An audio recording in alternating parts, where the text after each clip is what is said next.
Faulty wiring. Dad taught me a lot of things I had to unlearn as an adult. One of those things was that the police were bad. Cops were our enemies. The other thing he taught me was bigotry. I totally understand how ironic it was that we judged other people when we had absolutely nothing. But that's how I was wired, and it made some of the situations Dad got us into very difficult to navigate.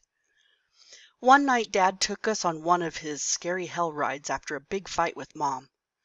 He loaded all of the kids in the car to punish her because he knew it would scare her to have us out on the road with him when he was drunk. I don't know how scared she was, but we were all terrified.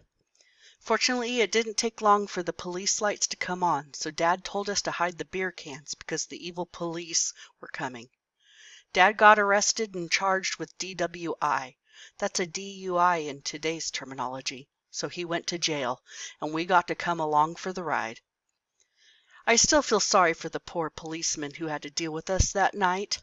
As we got out of the car, we were all holding on to Dad like monkeys clinging to their mom in some National Geographic special. The policeman peeled us off one at a time, and when he grabbed me, I bit him. I don't mean I went after him half-heartedly. I mean I took a bite out of his hand. I wish I could find the officer and apologize, but I'm sure I wasn't the first child who was taught to hate the police. After Dad got booked, the policeman took us to a foster home that night, and the family we stayed with was black. I was terrified to get out of the car because of all the things that I had been taught.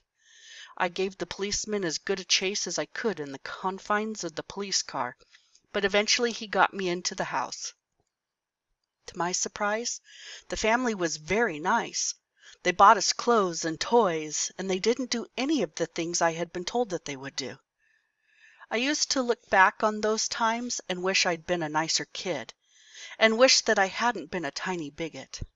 Now I understand that I just had faulty wiring, and I have the rest of my life to fix all those things. The important thing to remember is that just because you are told something doesn't mean it's true. If you find yourself constantly disagreeing with the beliefs of others, or you feel like you are the odd man out in many situations, maybe it's time to see about getting some new wiring.